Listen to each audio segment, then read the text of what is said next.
Today we are talking all about muzzleloaders. Let's consider this a new slash emergent hunter muzzleloader 101 journey. If this is your first time listening to the podcast, I'm Andrew Lukosevic, and I started hunting 6 years ago. I started this to share my journey, my growth, and progression as a new hunter in hopes that I can help inspire other people and also save them from the hard-won lessons that I have had to learn. Today, I am bringing back on repeat guest, one of my best friends. I've known him for a long time, Andrew Koltsoon. He is an emergent hunter as well. If you want to hear some of his previous podcasts, I'll link them in the show notes. He was on episodes 12 and 27, so your third time on the show. But for those who haven't listened to one of your previous episodes, why don't you kind of talk about your background and what makes you qualified to talk about muzzleloaders? Well, I haven't answered the first part of that. Hi, guys. My name is Andrew. It's my third time on the show here, which I don't know if I have the record now or if it's Peter still, but yeah. I basically started hunting because largely in part Andrew encouraging me to. I am a hunter in the state of New Jersey, which comes with its own set of challenges. And I just had my first successful season this last winter. Like Andrew mentioned, I did use a muzzleloader. Now, to the second question, what makes me qualified to talk about it? I don't think I quite am yet. Andrew himself has not yet hunted with a muzzleloader. I don't think I could do a 101 on it, but hopefully give some context to you and your listeners about my experience and what it's like to, own, hunt, shoot a muzzleloader. Yeah, I mean, it's fresh in your mind, right? Because you just went through all of this last year. You did not have a muzzleloader prior to 2023, right? Or did you get it at the end of I got it 2022? Or January 23. Yeah.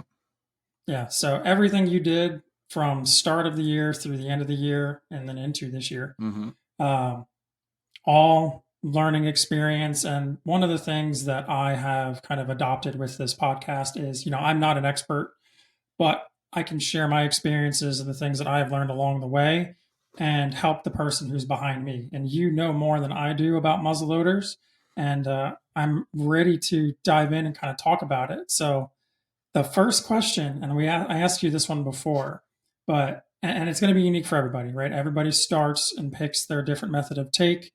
This is episode 33. For those of you listening, if you haven't listened to episode 32, I talk about my perspective on the different methods of take. What you choose to start with is a unique circumstance for you. So, what is the reason that you chose muzzleloader? Yeah, so I mentioned this in other episodes, but to refresh, it's basically because I didn't really want to take the time and effort and everything to learn how to shoot a bow. It kind of seemed like a very high barrier to entry, even more so than hunting in general. So then I was left with, the other options, rifle, shotgun, muzzleloader, that kind of stuff. I just am really not confident in my shotgun shooting abilities. I want to get better. I want to keep doing it, but I kind of had this mental block where like if I had to get a shotgun, it would just be a very arduous journey to like learn how to use it for hunting since I'm just really not that good at it. And that kind of left me with either rifle or muzzleloader. And then the state of New Jersey kind of made that choice for me because we can't do rifle hunting here. We're the most densely populated state in the country. The plots of land here for hunting are not that large at all. So they required to use a muzzleloader or a shotgun for firearm hunting. So that basically narrowed it down to me to muzzleloader.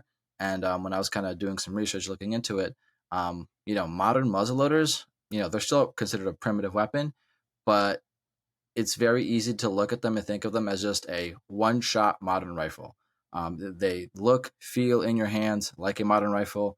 You could put a scope on it like a modern rifle. It's basically, in all, essence, a modern rifle with one shot that you load through the muzzle. So, that's kind of what drew me to it. I feel like a lot of the skills between rifle hunting and muzzleloader hunting are transferable, and I do in the future want to, rifle hunt out west or in other states.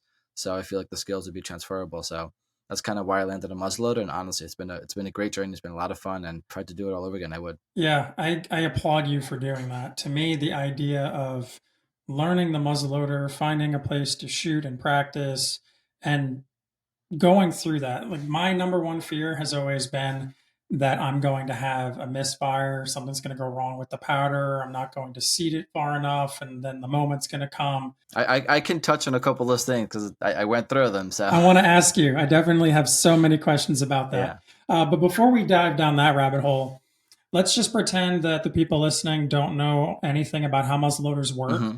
So, if you could explain, how do they work? What's the process like to load it, shoot it? How do you reload it in the field? Like, what are some of the basics about muzzleloaders that someone should know before they get started? Yeah, so muzzleloaders are considered in the category of like primitive firearms. They're up there with flintlocks. And, some people when they hear muzzleloading might think of a traditional flintlock, which has like, it looks like an old musket from, the Revolutionary War era, has a little tray with some powder and a literal little flint that when you know, hit the trigger, the flint ignites the powder in the little bowl flashes, and then it ignites the powder in the barrel, and then the projectile goes out that way. A modern muzzleloader kind of is similar to that, except without the flint and the powder in the tray. It's all in the barrel itself. So it's basically a breech action rifle. You pull under the trigger, it opens up the breech. There's a breech plug in there, and that's kind of what closes off, caps off the back of the muzzleloader. So the way you load it is once the breech is on, rifle's clean, all that. It comes with a ramrod. So what you do is first you put either powder, or in modern times we use a pelletized powder, smokeless powder. So you put either your powder or your pellets of powder in through the muzzle of the rifle, of the muzzleloader, and then after that you take whatever your bullet is. They have sabot bullets, they have bullets without sabots, they have hollow points or arrow tips or all kinds of different bullets. So whatever bullet you select, usually you have like either a starter or you just kind of push it with your thumb, and then you use the ramrod and you push the bullet all the way down till it sits on the powder. Kind of give it a couple taps, make sure it's seated properly and tight, and then at that point it's loaded. And the last step before you can actually go out and shoot is you open up the breech again and you put in a 209 shotgun primer. Put that in there, and then once that is in there, now you are ready to fire. Once you have the barrel pointed in a safe direction, then you can pull back the hammer and pull the trigger, and there you go. It will shoot one time. And then you have to do the process all over again if you Yeah, need to take a follow up shot. yeah. So thankfully, I haven't had to do that. But yeah, I guess the process in reverse. You've taken that shot. Now you open up the breech again. First thing I usually do is take the old primer out. Once that's out, then basically at that point there's nothing in the barrel itself. The powder will have burned up, the bullet will have shot out the front of the muzzle, and then you, based on kind of your philosophy, some people say you can take 1, 2, 3 shots in a row before cleaning. Some recommend you clean after every shot. I kind of developed my own practice there. I've landed on cleaning after every shot, at least at this point in my journey. You go to your little accessories kit, you grab one of those cleaning pouches, or like the soaked cleaning cloths, put that on the end of the ramrod, go in there once, flip it upside down, go in there again. Then they take a dry one up and down, and at that point you're ready to reload again. So it's kind of a repetitive process for every time I'm going to take a shot. Okay. So, what is the setup that you ended up going with? Like, what rifle did you pick, or what Yeah, muzzleloader did you pick? What's your actual ammo? yeah, What's the whole setup that you have, and what's in the cleaning kit? sure. So I have a CVA Optima V2. I love that rifle, that muzzleloader. It's so like it feels good in the hands. It feels like it's well built. They have good customer support. I've had to call them a couple times when I had questions that I couldn't figure out the answer to. It's a really nice rifle. I like it a lot. I have a Leupold glass on there. I believe a 4-9. So that's basically my scope and the rifle. And then I have the nitride barrel on there as well, which is nice. And then I started off shooting, I forget maybe it was a Remington powder, pelletized powder. Wasn't a big fan of that. And the only reason I got it in the first place is because the powder I wanted, that I did the research on and wanted to get initially, wasn't available at the store the day that happened to be there. So I figured, like, let me get something so that I can go out and shoot, and then I'll go back and get the powder I want. When they did end up going and get the powder after a frustrating day at the range, I landed with the IMR White Hot. which is what I wanted originally. So I have the Optima V2. I'm our white hot for my powder, and then I shoot power belt, 50 caliber power belts, and I use the copper ones, so there's no lead. I have both the arrow tips and the hollow points. When I'm actually out hunting, I use the hollow points. So that's my setup. I use the power belt hollow points copper. I use IMR white hot powder, and then I think I have, I forget what brand I have, but I have the 209 shotgun primers. So you use the hollow points and you're using the monolithic bullets, assuming it's because you want to maximize the retention and minimize the meat damage. That's what the copper is supposed to be good for, right? Is that the reason you wanted that, or was it just what happened to be there? I did land on copper, and it was, I don't think that's necessarily my thought process. It was more of like, I don't want to introduce lead and carcinogens into the meat I'm going to be eating, and I know that's not like a huge thing. That was kind of my main point there. Not a big difference in terms of how they shoot to me. So yeah. Yeah, the only time I ever used monolithics was when I did my Axis hunt, and that was because I had no choice. I had to switch the rifle I was using last minute, and it was basically the only ammo I had on hand that would shoot reliably and consistently. So Yeah. whatever, got to use what you got. Yep. So when you were figuring out what you wanted to buy, right? And for someone like me who needs to do the research, and I know that you and I have talked about it, and I've already done some research, and I kind of have an Mm-hmm. idea about what I want to buy. How did you research what you wanted to get, and what was your process like of actually buying it? And I will say this for those listening: New Jersey's laws around buying muzzleloaders are different than most of the country, Mm-hmm. but I think it's still worth talking about. What did you do to research, and what was the actual buying process like for you? Yeah. So when I landed on doing a muzzleloader hunt, I decided like that's the route I'm going. Then I mentioned this before, I'll mention again. Going on the hunting muzzleloading or subreddit, always helpful. A lot of searching on there for past questions and reading through threads on there is super helpful. Also in terms of like picking out what loads, what bullets you want to use. Do you want to use a magnum load or a regular load? What kind of powders? What kind of primers? All that kind of stuff people discuss on there. So that's helpful. That combined with muzzleloading.com is actually a really good reference as well. Not only is it a website where you can, shop and buy gear and buy accessories, they also have like how-to videos and training videos and stuff. So I watched a lot of stuff on their channel, watched a lot of stuff on YouTube.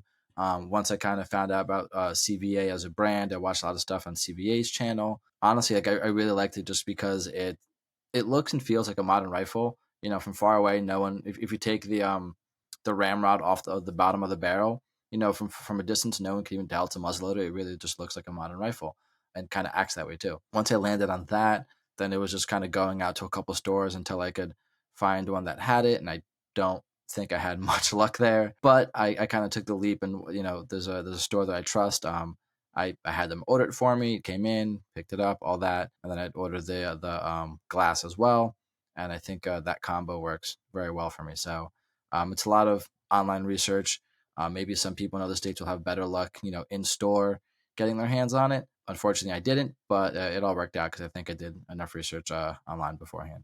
CVA it seems to be the most popular brand. Was it easy for you to just say, yeah, CVA and nothing else? Did you entertain other brands or Yeah, like, the only other one that I entertained was Traditions. That's another one that I've heard a lot about. Most other ones, other than those two, were kind of getting into like muskets or flintlocks, brands that did muzzle loaders, but like did more of that traditional, like Kentucky style, flintlock rifles. But I was between Traditions and CBA, and landed on the CBA. yeah, that's the brand that I want to go with. I think that they have the most reputation or the Yeah. biggest And reputation. I also, when I was looking into it, another aspect that the reason I chose the Optima over a different model, like there's the Wolf, the Optima, and then the Acura. one that you're looking at, yeah, the Acura. Yeah, the Acura. Um, and I think they might even be like a high, like an MR or something, MRX. I don't know. But I landed on the Optima, and it was more expensive than the Wolf, obviously. But I kind of wanted something that would be future proof for all intents and purposes. It'd be a step above like an entry level, and have a little bit more better build quality, a little bit more robustness. A little bit heavier feel, better quality in the stock, and all the other parts aren't the barrel itself. So I did choose to go, the mid range model as opposed to the entry level, even though I was a new hunter going in my first time. I did want something that kind of had a little bit more heft and a little bit of a better model than entry level. It's been a while since you bought it. Do you remember about how much the whole setup cost you? The rifle, I want to say the muzzleloader was probably between 4 and 5, maybe like 460, and then the Leupold glass I got was 300. So call that about 750. One thing that I want to call out for the listeners is depending on the state you live in, you need to pay attention to what you can and can't use and have on your muzzleloader for the different seasons. I know like Colorado is incredibly Mm-hmm. restrictive. You can't even use, I don't think you can use any pelletized powder. And they also have restrictions on the types of primers that you can use. And that's Yeah, a whole rabbit hole I haven't dug into yet. I know that some of the like websites they literally have like California compliant, Colorado compliant, Idaho compliant because those 3 states and maybe Oregon have like super specific rules. Like it's funny enough that California, I'm not sure if it goes for all hunting or just muzzleloaders, but they allow strictly only copper bullets. And then Colorado is the exact opposite. They only allow lead. You cannot use any other bullets. So it's like those are literally reversed. And then I forget if it's Idaho or Colorado that do not allow any kind of scopes. So you have to use just iron sights, and now they're coming out with all these different like iron sight accessories to kind of make it easier to kind of get accurate. But you're not allowed to use any kind of glass, any kind of scope. So it really is state specifics, especially in California, Colorado, Idaho, and Oregon. So I think those are the ones I want to call out that, if you're from one of those states, really look into the regulations. California is no lead anything. It's Yeah, not just I muzzleloaders. figured. I figured. And Idaho, I don't know about Colorado, but Idaho is generally like anti-technology. They just allowed lighted nocks, I think, a year or two Oh ago man. for arrows. And they only allowed it because I'm pretty sure it was a ballot initiative kind of thing. It Wow. wasn't even like the game commission did it. It was like people voted for it. Yeah. All right. So, for those that don't live in communist America like Andrew does, you can order a muzzleloader online probably and have it shipped straight to your door. You don't have to go through a background check 11 or days. anything like 11 that. days I had to wait for a background. 11 days. That's from being in store and handing them the money and filling out the form. I had to come back 11 days later and they already had it there. 11 days later to actually pick it That's up. Yeah. the last time I bought a gun, which was in Texas. I'm pretty sure I went into the store, left with 3 guns in about 40 minutes. Yeah. Anytime I read those threads, I'm like, must be nice. Have you seen, this is off topic, but the ATF, their process for silencer suppressors is like, I guess it's all online now. Mm-hmm. And they're seeing people get same day, next day turnarounds on background checks for suppressors. It's crazy. That's wild. Yeah. Yeah. It's a great time to not live in a state like New Jersey. Sorry. It's former New Jersey, and I'm not afraid to talk smack about it anymore. Half the stuff I own isn't even legal in your state. Yeah. All right. So you bought your muzzle loader. You waited 11 days. You went back to the store. You picked it up. You've got your bullets. You've got your powder. And actually, you know what? Before that, what is it about the? I forgot the bullet that you're using. It's a 50 cal. You didn't say it was a Sabo, so I'm No. assuming it's not. Yeah, it's not a Sabo. So what is it about that particular round and powder that like drew you in? Why did you like those over other ones that you could have used? Yeah, so obviously I explained the copper part already. From kind of my research online, I heard about Hornady, Power Belt, a couple other brands. I landed on no Sabo just because I wanted like the full heft, the full like barrel to be taken up by the bullet itself. Usually, if you have a 50 caliber muzzleloader, the bullet, if you use a Sabo, the bullet is 45, and then the Sabo kind of fills out the rest of that space. But if you seat it properly and you have pay attention to what you're doing when you're loading it, I don't think it's really necessary. Plus, you're not burning plastic and that cruds up your barrel and all that kind of stuff. These new bullets they have, it's not a real Sabo. It's like a small lip of plastic so that it kind of sits on the pelletized powder at the bottom. But yeah, it's not considered a full Sabo because the bullet itself is actually 50 caliber. So it fits fully in the barrel. What is a sabo for those who don't know? So a sabo basically is like a plastic piece that the bullet sits inside, and then the sabo bullet is what you load into the barrel. So kind of like the bullet itself isn't touching the sides of the barrel; it's just the plastic sheathing around it, and that's kind of what sits on the pellet. And then when you shoot it out, the sabo kind of breaks apart, and then the bullet kind of shoots downrange. Yeah, I kind of decided against going that route. I've heard a lot of things about it being very difficult to clean the barrel because you're carbonizing plastic inside of a barrel, so that that right off the bat. And the same actually goes for the reason I chose the powder I did, the IMR White Hot. It burns a little bit cleaner than a lot of other powders, which is once you know how annoying it is to clean a barrel of a muzzleloader, you'll appreciate that a lot. So yeah, those are the main reasons why I went with that. I didn't do too much research on primers. It seems to me that most boxes of primer are usually okay. Although I did, I probably should look into that a little bit more to kind of flesh out my knowledge about all three aspects. I definitely looked more at the bullet and the powder than I did the primer, but the primer half seems to be doing the job, so no complaints. So you got the rifle, you got the optic. We talked about the powder and the bullet. What else did you need to buy? So obviously you need to buy some form of cleaning kit, Yeah. but what other stuff did you have to purchase in order to get ready to start shooting? Yeah, so I definitely would say that for muzzleloaders, you do have to kind of go heavy on accessories. There are a lot of peripherals and accessories that either just make your life a lot easier or are basically just necessary to kind of use the gun and clean it and all that.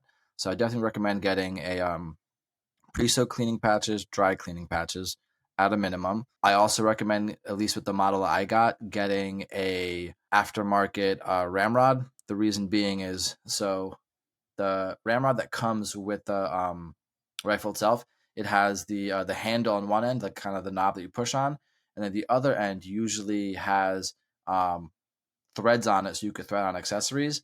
The standard one that comes with the rifle does not. So if you go on muzzleloaders.com, put in your model number, you can buy a ramrod that fits that gun but has threads on it so you can attach accessories. And that is, I would say, like non-negotiable. It's definitely necessary.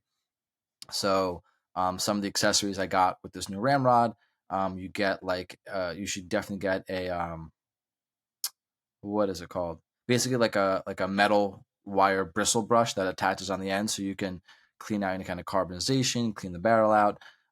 You can also get a bullet starter, which kind of fits the shape of the top of the bullet, helps you start it.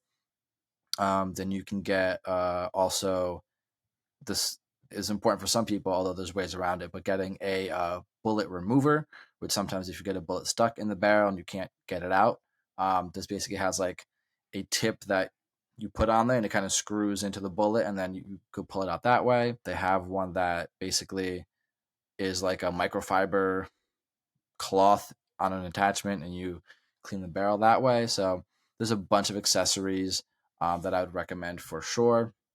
You think what else do I have in my kit there? I also have this like little handle. It's like a 3-inch bullet starter. So a lot of times people do is the powder drops right down into the muzzle, and then the bullet usually sit on the tip, and then you can use the starter to like get it 3-4 inches in, and then use the ramrod to get it the rest of the way. So that comes in handy as well. Those are the ones that come to mind immediately when I think of what I have in my kit. So yeah. The aftermarket ramrod. That is a good tip. I did Yeah. not know about that. We have definitely not talked about that before, so Yeah, I for need to sure. keep that in mind big Yeah, time. it's something that, if I'm trying to remember what I read, I think maybe CVA used to sell it that way and then stopped. But I know a lot of people are like really upset that it doesn't just come with it. It literally is just threads on the end of it. That's it. And it makes it so much easier to add all the accessories. So Was it yeah. expensive? No, it's like $25. Okay, that's not Yeah, bad at it's worth least. it. 100% worth it. All right, so you got all your stuff, and now you want to start shooting. What is the break-in process like, or what is the process you went through to actually break it in? You already mentioned that you clean it after every shot and kind of what the cleaning process is, but yeah, what is that Not break-in not at process? first. That came with time, but I'll get to that. So Really? break. Okay. Yeah, at first I didn't. I kind of went with the knowledge of like, oh, people said you could shoot 2 or 3 times before. So But yeah, the break-in process. Honestly, my first time shooting it, I also like kind of didn't really know what I was doing. So I call up our buddy Peter, stopped by his house, and the two of us went down to his local range, shot some of his rifles, and then shot the muzzleloader as well. So basically, like it was kind of stressful the first time I did it because I'm like, you see all these videos about like if it goes wrong and misfires, the barrel can blow up and all these things, and that's kind of going through your head, especially as a first time muzzleloader shooter. But I went out there with Peter, I've kind of followed the process, put the powder in, put the bullet in. I think at his range, I forget if we set up to 100 or 50, but we shot it out there, and I'm pretty sure I got somewhere on the paper the first time. Like, okay, this is fine. Loaded up another bullet, and then we would kind of take turns shooting a little bit. I don't know if necessarily I was aiming to break it in. I was just kind of trying to get comfortable with the process and the repetition of shooting it. And I think naturally, the barrel kind of got broken in that way. That first time shooting it, we actually ran into our first problem, and that was the bullet got stuck midway through the barrel and could not figure out how to get it out. Hold on, it got stuck from ramming it in or during the shot? From ramming it in. It Okay, and you could it not push it in further. right. Like usually when you another tip or trick, once you put the powder in and get the bullet in and you have like a good seat where the bullet is seated right in the powder, wherever the ramrod lands, you kind of put like a little scratch, like a knife put a scratch or put like a line on the ramrod so like this is where it's supposed to sit when it's properly loaded. And we had shot a couple times at Peters, and this was like nowhere near where that was, and it wouldn't push down. And basically, like I had no idea what to do of like how to get this bullet out. So um, that's when I found out like, oh, this bullet pullers exist, and that's a tool that you should have. That also ended up not working for me. So long story short, when I got home, I researched how to remove a stuck bullet as well, and the tip that was given was to take the gun apart, basically take the barrel off the gun, so you just have the barrel itself, and pour water down the breech, so that it basically like I guess deactivates the powder from being able to ignite, and then you could basically just mush up the powder and it comes out, and then you could push it out through the breech end or through the barrel end, whichever. But yeah, the scary part was like figuring out how to kind of deactivate the powder so nothing dangerous happens. But that was that was first time shooting it, a bit of a scary experience. You live and you learn. Wow. So you had to drive from Pennsylvania to New Jersey with a gun that had powder in it and a bullet. I plead the fifth on that one. Okay, understood.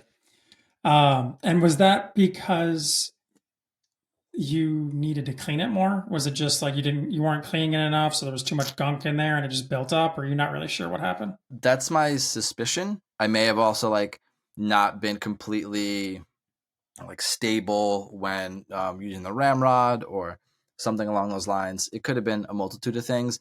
Like I said, that was my first time shooting, so I was still a bit nervous with it. But to kind of get to what you're getting at with getting bullet stuck and build up, that did end up happening one of the other times I was at a range here in Jersey. At that time, I was still using the old powder, not the IMR White Hots. I basically was doing this thing where you shoot it 3 times, and then after every third shot, that's when you clean the barrel. So it kind of, you get more shots before you have to clean it out. What happened was I just either wasn't cleaning it enough or it was fouling up too quickly. And I got to a point once where I thought that I had seated everything properly and it was all there. And I took a shot and it literally felt like a second of time between when I pull the trigger. And usually it's like almost instantaneous, but I felt like a little clunk where the powder ignited and then the bullet went out. So that definitely told me that there was like a gap between the powder and the bullet itself. And it's definitely because the bullet, the barrel was fouled up. So from then on, that experience plus being at the range and seeing other muzzleloader hunters there or muzzleloader shooters there, and watching their process, which I think is very important, and that helped me develop my own process a lot. But a lot of them were doing it after every shot, so I'm like, you know what, this is gonna suck at first, and also at this point when I was doing it every 3 shots, I kind of had my rhythm of cleaning. And what would happen a lot of times is I had the little jig, the cleaning jig at the end of the ramrod. I put the cleaning patch on there. I get it down to the bottom of the barrel, and then it wouldn't come up. Like I literally wouldn't be able to pull it up. And then I would have to open the breech, pull out the breech plug, push it all the way through. It became so annoying. So like, there would sometimes be minutes between shots and cleaning and putting it back together and reloading. And it really did get incredibly frustrating. So at that point, I'm like, you know what, let me commit to doing it right. I'll clean it, use the copper wire brush, then use the cleaning patch, then use the dry patch. And doing that more often, while it slowed me down and was frustrating at first, it did teach me kind of like better etiquette to the point where, I kind of learned like if you push it and starting to get stuck, A, it's probably too fouled up, but B, there's certain technique of just like, pushing it all the way down, pulling it quicker, or like tapping, or you kind of figure out your rhythm of how to actually pull it out. Sometimes it's not necessarily stuck; it just needs some more force, or you got to find the sweet spot to pull it out. So I found and developed that pattern just because I needed to clean it more often, which ended up being a good thing. Now I have a rhythm where I don't remember the last time where I had to go with a cleaning patch and it got stuck on the bottom. That basically doesn't happen anymore because I developed that rhythm, which is great. Yeah, so that's kind of the story of clean. I rather clean more often than less often, and also when I'm going to be out in the field hunting, I'm going to clean it like the night before or the morning up before I go shooting anyway, just to like give myself the best chance of success. So why not like practice like you're going to be out in the field, So it sounds like it's a little bit of art, not just science. You have to kind of learn your process for your muzzleloader, and it'll probably be a little different for everybody. Yeah, it definitely is. Because I didn't really, like I said, like you and Peter don't go muzzleloader hunting. You helped me a lot in this whole journey, but this wasn't something that where you had any specific advice. So it kind of was on me to develop my process, develop my workflow, and all that, which I was happy to do. It took some practice, and one other thing I realized between this process and also the accessories question is another thing I think is absolutely necessary is they sell these little rubber like things that hold plastic tubes, and in the tubes you could basically preload 3 loads of your shot. So you put in the bullet first, you put in 2 pellets, and then you attach it to this little holder, and on the top of it you could put in 3 or 4 pieces of primer too. So basically what you do when you're ready to shoot, you take the plastic tube out, flip it upside down, the pellets go down, the bullets right there, send it in, grab a primer, put it in the breech, and you're good to go. So you're not like going in the box of ammo and then in the box of this and then like getting it all at once. You could preload. I only have one, which is basically 3 shots, but I probably should get a couple more. You could preload them once you're at the range. It kind of makes it quicker to shoot there. So that's something else that I developed in the workflow as well. Yeah, I want to ask you about some of the things you learned and the way you got your process set up for when you're hunting. But before that, Mm-hmm. and like the number one question that I have not started researching yet Mm-hmm. is how did you actually find where you can shoot? Because I imagine you can't just go to any range. Like I feel like if I brought a muzzleloader to my local indoor range, Mm-hmm. they would probably not appreciate me very much. I don't know if that's allowed or not. I like just straight up, I haven't looked or researched it Yeah. yet, but that is something that's on my mind. Yeah, so I have not attempted to bring it to any indoor ranges. Where I shoot in New Jersey is at a WMA, a wildlife management area, and there's a couple in the state that have shotgun and rifle ranges. The range that I shoot at, it's actually the only things you can shoot are rifles and muzzleloaders. You can't shoot shotgun, can't shoot handguns. It's strictly rifles and muzzleloaders only. Yeah, in New Jersey, most or some wildlife management areas will have a range that is publicly accessible. It's free to use as long as you have a hunting license. The only I guess prerequisite is having a valid current hunting license, and you're allowed to bring up to 1 guest per license. But yeah, as long as you go to a wildlife management area, you should be good to go. And I imagine that there are probably private outdoor rifle ranges. I imagine any outdoor rifle range you should be able to shoot the muzzleloader at as well. When we went with Peter in PA, that's where we shot. We shot at a range that was an outdoor rifle range, and muzzleloaders were good to go also. I'm pretty sure we have that in Tennessee too, like the wildlife management areas. I remember seeing that when I was Googling rifle ranges to shoot at. Yeah, That's something that I need to figure out because I don't have a place here. And that's one of the things that I'm going to miss the most about Tennessee, or I guess Texas, is yeah, I was spoiled. I had access to yeah. private land with I could shoot over 1,000 Yeah, I was about to yards. say when I remember talking to you, you're building your rifle and you're like, yeah, I'm zeroed out to like 600, 700. I'm like, if I shot 500, I would go through two towns in someone's house. So big no go Yeah. here, big no go. No, I'm gonna miss that. There's a private range here, but it's members only, and they have a waiting list. So I'm on the waiting list to get access to it. But you can shoot up to 1,200 yards here. Yeah, yeah. Yeah, I'm gonna miss that. All right. So if I remember correctly, when we were talking about your hunting season prep, you didn't get shooting as much as you would have liked. So is that something like what was the shooting process for you leading up to the season? Hmm. And are you going to do anything different this year? Like I know that personally I don't like to feel rushed. I like to be super confident and know that like I pull this trigger, it's going where I want it to go. So what was your process like last year, and what are you planning on changing this year as far as like the shooting prep leading up to the hunting season? Yeah, so last year I definitely didn't get out in the field enough was one, and then two, I probably could have went shooting a little bit more than I did. I think a lot of what I did last year is kind of like iron out the kinks and like create my process, which now that I have that done, most of the shooting I do this year is going to be kind of just fine tuning, getting a proper zero. Last year was a lot of just like getting time behind the rifle, getting time in the range. And honestly, like I would notice from visit to visit, I maybe went between like the summer and December. I maybe went like 4 times and spent like 2-3 hours each time. I felt myself every time I went getting more and more comfortable and getting better groups and refining my process. So I definitely want to keep that up in terms of getting more comfortable behind it. But I've ironed out the kinks. I think I've picked out the powder, the bullet, like the load that I'm going to use. Um, Now it's just, I'm dead on at 50. Now I have to kind of bring that up to 100. That's kind of where I want to be. So if I had to set a goal for next season, that would be to get dialed in all the way to 100. So I'm shooting at 100 like I am at 50 right now. The deer I took was at about 60, 65. So I imagine that the zero will hold. But yeah, I definitely want to just get better groups and continue to get more time behind it, because if the 4 trips I did last season, I felt the growth I did between each of those.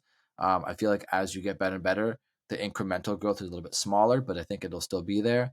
So I just need to put in that time to get that growth. So you started in the summer? Is that your plan again this year? You're going to start in the summer and just try and go out a little bit more often? It is getting nicer now, so maybe that's something I should start looking into. Honestly, I haven't started thinking about it yet. But yeah, I definitely want to go out starting the summer, just maybe a few more weekends than I did last time. Yeah, definitely get out more. Last time I did about 4 trips. This time maybe I'm gonna do a couple more. Maybe bring some friends out, see if they want to have any interest in it. Yeah, get some more time at the range for sure. So when it comes to actually being in the hunting season, I know that, I started with a bow, and I've talked about this so many times, but I started because I wanted the longest season possible because I had a feeling I was going to make a lot of mistakes. Hmm. And I Hmm. sure did. I feel like from that first season, when I first started using a tree stand and figuring out the nonsense that was getting into the tree stand, getting all of your gear up, like from the beginning until the end of the season, I learned so much about what I need to do and what my process is. What Hmm. was Hmm. that like for you? So, what was your process like when you were hunting in the beginning? Because you have a lot of gear. Are you bringing all that stuff in? How are you actually hunting with it? How did that process change too from when you started until the end of the season? I imagine you had to change a lot. Yeah, yeah. So that was a lot of fun, kind of to develop. Is my first time being in a tree stand, obviously first time hunting. So I picked the tree stand up for Peter. It's actually your tree stand, so thanks for that again. And then I set it up in my backyard. I have some nice trees here, so I set it up in my backyard, and I think I went up like 2 or 3 times before I put it up in the field. I went up there and just like sat with my binos looking into the woods by my house for, half hour, an hour, just to kind of get used to the elevation, to get comfortable being up there, to get comfortable using the safety harness and how to put it on, and how to get connected and all that. So I did that maybe for like 2-3 hours in my own backyard, and then that had been the first time I actually had set it up myself. So setting up a tree stand by yourself also isn't the easiest thing. So that was my process here.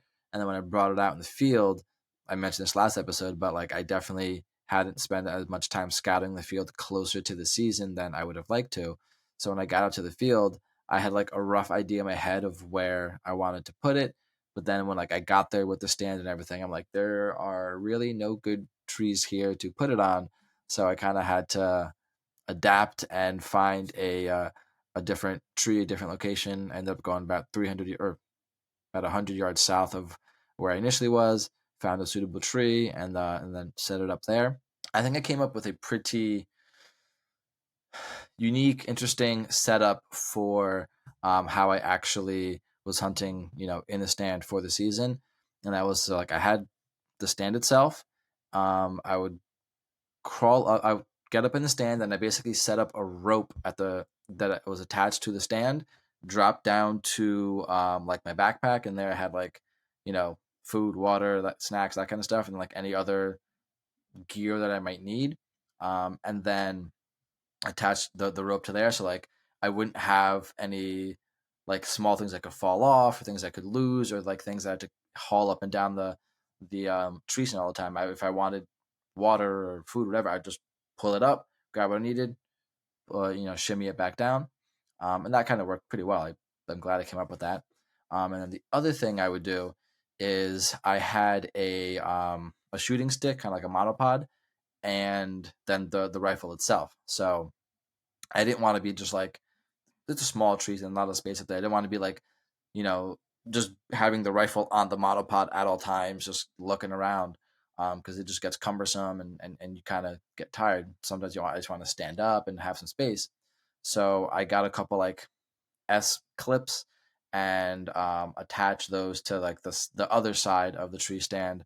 So I had the rifle basically hanging off of the stock, kind of facing at the ground. That was hanging off at one end. The monopod is right next to it, so that if and when I saw a deer, an animal, whatever, pick those up, and then I was ready to go. And that worked well for me as well. So that was kind of the process that I figured out works best for me. There definitely were times, especially like maybe my first or second time, where I did sit up there for 3-4 hours, just the rifle on my lap or something, and I was like, this just isn't comfortable or sustainable doing this for super long. So that's kind of when I came up with the process I landed on. How did you get the muzzleloader up? Does it have a sling and you just had it on your back when you climbed up and down? Is that what the method was? Yeah. So that I had on the sling with me. I think at first I'd leave it on the ground, walk up with the monopod, put that up there, and then I'd walk up with the muzzleloader on the sling on my shoulder. Okay. And yeah, I agree. So, like, I've never hunted out of a stand with a rifle of any kind, but I've done a lot of bow hunting out of a stand. And I definitely invested in, they make these like, I don't even know how to describe it. It's basically like a belt loop that's got Mm-hmm. a plastic clip and a bunch of hooks on the end of it. And I put that on the tree, and you can Mm. hang like your backpack from it so that you can have it right there accessible. And you could also hang your bow from it.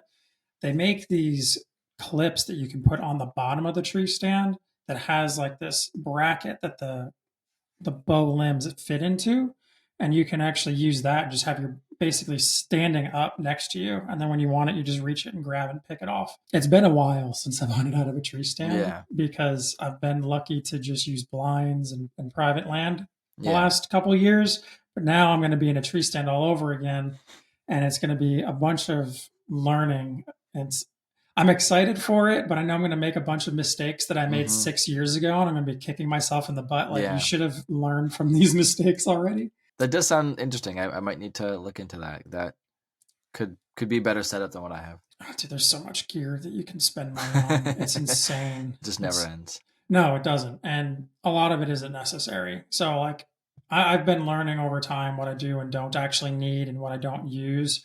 And I am the type of person, and you know this from the couple of times we've gone out west, or you've gone on any backpacking trip with me. I will carry extra weight for comfort. I am that guy. Like, I don't really care. I'll take the extra Hmm. weight and I will still hike just as far. But I have been learning, like, all right, if you go on 2 trips or 3 trips with something and this thing doesn't come out of your pack and it's not an emergency item, you Hmm. probably don't need it. Right, right. One thing I wanted to ask. So, the process of loading and unloading a muzzleloader, it's involved. So Yes. when you got to your spot, I'm assuming you're loading it at the car, or are you loading it when you get to the base of the tree or in the tree stand? What does that look like? Yeah, so I travel with the muzzleloader in a locked case in the trunk, all that. And then when I get to the parking lot of the area, I load it there. So that's when I take it out of its case, all that. What I'll do is I'll load the powder and I'll load the bullet while I'm at the car, and then I'll have the that little pouch I was talking about that had the tubes. I'll have the primers in there, and I'll have probably one or two of the other tubes filled with another load ready to go. And I'll go in the tree like that. I will only ever open the breech and add the primer when I'm ready to actually go take a shot. And that's what I did for the whole season. Basically, that was in my bino kit, bino harness. That's where I kept that little tube. And when I needed it, that's when you take the little primer out, open the breech, and you're ready to go. So it's basically safe until you put the primer in. You still obviously treat it with, like it's loaded and all that. Until that primer's in there, you're not going to hurt anything. Opening the breech, you were never worried that it was like too much movement to open the breech, put the primer in and shut it if something, I mean, I don't know. It's so different from bow hunting. So I'm Yeah, trying to understand, what is yeah, good and what is not a good practice for me to try, because I don't think I'm going to use it this year in a tree stand, but I do have plans on going back to Texas and hunting the late season. hmm, And that will be, if it's like what Kerry did last season, there's no blinds. He's just going to be doing it sort of Western style, spot and stalk kind of thing, yeah, which will be exciting. I'm trying to think about, like, these are all the things that are running through my mind. I'm like, all right, when do I open the breech? When do I want to load it? And then, like, the last one I want to ask you is, how the heck do you unload the dang thing once? Because you only took one shot. So yeah, all of the other times you sat down, yeah, you had to unload it, and I don't have a clue what that process is like either. yeah. So I'll answer the second one first. Basically, what I do when I unload it is I'll I'll take the primer out when at the end of the day. I mean, actually, let's back it up. If I didn't have to put a primer in because I didn't see any deer, there's no primer. That's easy. Then I'll climb out of the tree, go back to my car. As I'm putting the gun away, I'll open up the breech plug. Open the breech, take the breech plug out, and then you can push it all the way through from the muzzle out the back of the breech. Most times, the powder will still come out full pellet. If I see there's any kind of like damage, any part of it broke off or whatever, I just discard that pellet. But yeah, you could just literally take it out of the back of the breech, put it in that little plastic tube. It's good to go for next time, and then I'll just run another cleaning patch through it as well, just to make sure that any kind of residue is gone. So that was the process for any night that I had an unsuccessful hunt. And then the first question in what was that again? So you said that you would load Oh, the primer when you saw an animal. Is that what you did when you took your shot?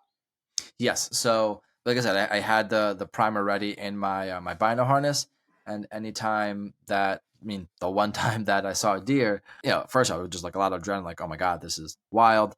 I was also freezing cold, like almost frostbitten hands. So, if this process worked for me in that weather, then I venture to guess that it's a pretty decent process. Yeah, I basically like ripped my gloves off with my teeth because my hands were so cold. Open up the breech, and this whole time I'm like just looking. Oh, like the deer are still there. Okay, and I'm like trying to be quiet so I don't like scare anything away and all that. But yeah, open the breech, took the primer out of the plastic, put it in the thing, closed it, and at that point it's like, okay, well now Now it's go time. And at that point, it's just if you want to keep using your binos to kind of see where they're at, if you want to look through the scope, figuring it all out. Yeah, it's not a hard process, especially. Honestly, I think what tripped me up the most about it wasn't necessarily opening the breech and loading it. It's the fact that I'm in this tree stand and like the monopod and the muzzleloader are like hanging off the side of it. So I have to like get it up and get in position and stuff. And ironically, like I had when I was at the range, I had never shot with the muzzleloader in the monopod. I think I tried setting it up once, but it was the way the range and the table and everything was set up. Like I had it sitting on there. I just didn't feel comfortable with how it was. So I ended up not taking a shot off of the monopod. And then the way that the deer ended up walking in my sight the day of my hunt, I also really didn't need a monopod. But yeah, I picked it up off the side, opened the breech, put that in there, and then basically like I was kneeling down on like where your feet usually rest, and then where your butt sits on the chair. That's where I had like my elbow and the stock and my shoulder. My elbow was on the seat, so it was kind of like shooting almost from a seated position anyway. But yeah, I think my process worked for me. I think what I was most worried about was being able to like get the gun up in time before the deer like spooked or left, and I think that worked out. Yeah, that makes a lot of sense. One of my biggest gripes about ranges is not being able to shoot like you will in a hunting scenario. Like Yeah. you're never shooting from a table. Like it just Mm-hmm. doesn't Mm-hmm. happen. Yeah. I agree. I agree with you on that. All right. So I feel like we hit all the questions I want. Was there anything that came up while you were hunting that you were not prepared for or you didn't think was going to happen? You're like, oh, this was not a scenario I was ready for, and then you had to learn like anything like that? I mean, I when it comes to that, I literally is I had never shot from the position that I shot from that day. So it comes down to having a lot of repetition and confidence with the weapon itself that it will do what you want it to do when you do pull the trigger. You know, whether or not you have been in that specific position, body position, weather conditions, all that kind of stuff. That part may be new to you, but the process of shooting the gun shouldn't. So I think that helped me be successful when the X factor of I had never shot from this position, from kind of seated off a tree stand, anything like that before. That was the biggest kind of learning thing for me. I have one of those under my belt now, so I think I'm a little bit more comfortable with it. And I think going back to one of your earlier questions, I think when I'm at the range this year, I really am going to try to find a lane or find a way to actually shoot off the monopod. Whether I have to, try out a couple different ranges, whether I have to find a different lane or find a spot that's just kind of comfortable and safe to do it. I think that's something that I need to definitely emphasize and practice this season. Yeah, it's easier said than done. I've been Hmm. trying for a long time to do that, and the only way that I've been able to do that is shooting on private property. And I'm not talking about a range. I'm talking about the Yeah. place where I could shoot out to 1,000 yards because then I Yeah. could get set up any way I want. All right. So I feel like we hit. I don't have any more specific questions. I feel a lot more like I definitely got a few good things, a good few nuggets away from this. Hmm. To be honest, I'm probably just going to try out the same stuff that you're using and just be like, work for him. Yeah. I'll see if it works for me Yeah. Yeah. Yeah. too. But that being said, is there any additional advice or, to kind of end us out here, anything else that you would say to not necessarily me, but also me, but anyone else Yeah. who's looking at getting a muzzleloader, doesn't have one before, very little experience, if any, shooting one? Hmm. What other advice do you think you'd have for them? Yeah. So some advice I'd have for you and your listeners are I mean, I don't particularly have this, but like if anyone kind of had a stigma or a fear of muzzleloaders because they sound primitive, they sound hard, they sound dangerous, they just sound like a lot of work, and you don't want to put that in. I would kind of encourage you to do your research, learn what it is, and try to kind of overcome that. Use me as an example. I didn't know really what I was getting into, and I enjoyed it a lot once I got my hands on it. Honestly, if follow proper safety protocol and everything like that, there really is nothing to worry about.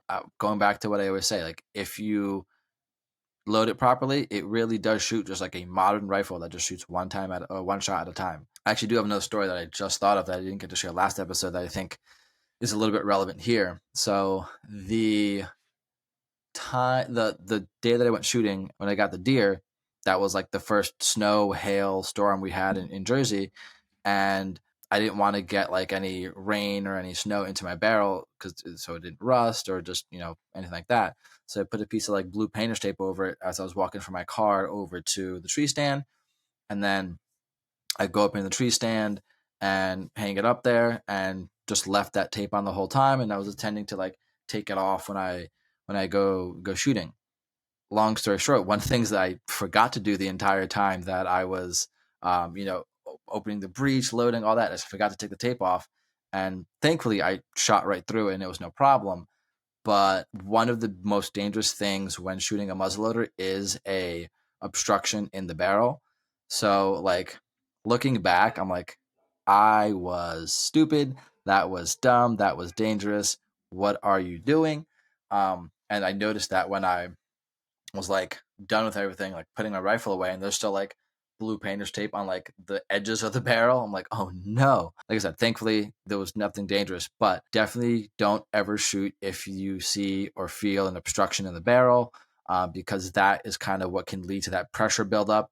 And if the gas and the bullet can't escape out the top of the barrel, that's when the back of the barrel is going to blow out on you. So if you drop it while hiking, if you drop it while walking to your tree stand or to or from your truck, or in any point while it is loaded or unloaded, make sure you clean that barrel out and you can see daylight through it. Because if you don't do that, that is very unsafe, and that's when you can run into some issues. I got lucky.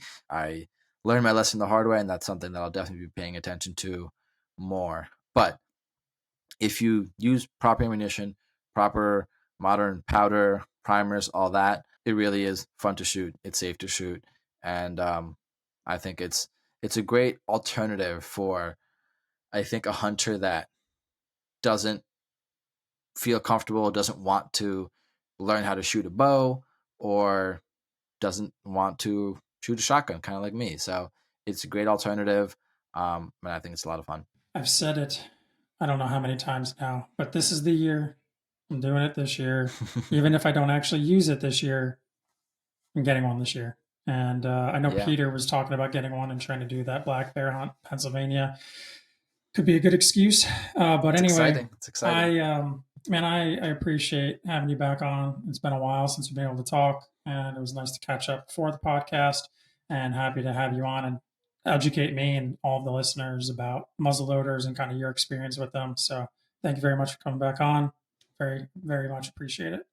Yeah, it's definitely nice to be on here.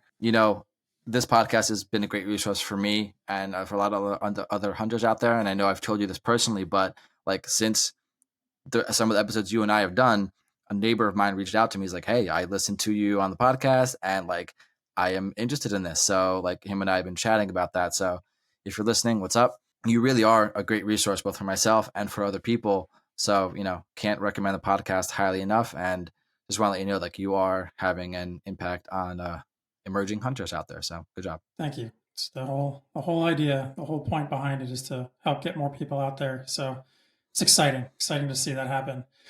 For those of you listening, I end every podcast like this. I say time is our most valuable resource, and I don't take for granted that you chose to spend it with us on this episode, both of us. Hope y'all got some valuable lessons from this. Would love for you to reach out and let me know what you think. If you have any questions about muzzleloaders, I will be happy to relay them to Andrew and get you an answer. I spend more time on social media than he does, so just bother me at Endurhunt, ENDURHUNT, and I would be happy to get those questions answered for you and give you any resources. Thank y'all, and we'll see you next time.